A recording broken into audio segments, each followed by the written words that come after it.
Hey guys, Donnie RightSide here, Bookmakers Review. We're waiting to get the dancing shoes going. Selection Sunday just passed, and we got a lot of questions that need to be answered moving forward to see who's going to cut down the nets in March Madness. Put those dancing shoes on because we got questions here, and that starts with UConn.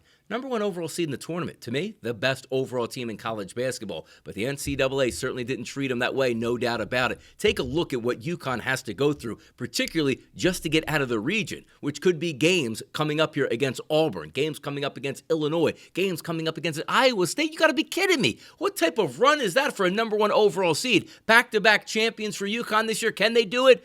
Yes, but my goodness, they really are going to have to earn that, no doubt about it. Let's take a look also at Purdue, who was one of those teams that was trying to fight for that number one overall seed line. Didn't get there, but my goodness, they got a much better draw than UConn did. And also, if we're looking for the stress levels for Purdue, it's getting upset in the first weekend here. I don't think that's going to be the case. You take a look at Purdue in the first game, should win handily. Second game is going to come against Utah State and or TCU, depending on who wins that game. They should be able to steer clear of both of those opponents and find themselves in the Sweet 16 in week number 2 into March Madness. But the questions start to come up around the rest of some of these seeds. Marquette, what are we going to get out of Marquette? Is Tyler Kolek going to play their all-star all-star point guard here that controls the tempo? And moving forward, what's actually going to happen on this basketball team if he doesn't play? Is it a quick out here for Marquette? Also, when we take a look at Kansas, what's the love about Kansas in this tournament? Not much here. They're going to get a team in Sanford that likes to push the tempo in round number 1, and then they possibly could be facing McNeese and or Gonzaga moving forward. It doesn't look good here for the Kansas Jayhawks. But the one thing we know,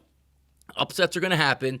You're not going to pick a perfect bracket, but try to find some of these wagers that make sense. And for me, it's going to be a lot of taking the points and praying moving forward in the dance. Moneyline winners on short lines and also taking the points across the board and maybe an under or 2 along the way. Let's have some fun in March Madness. Absolutely right here with Bookmakers Review. I'm Donnie RightSide for Bookmakers Review, and as always, good luck on those wagers.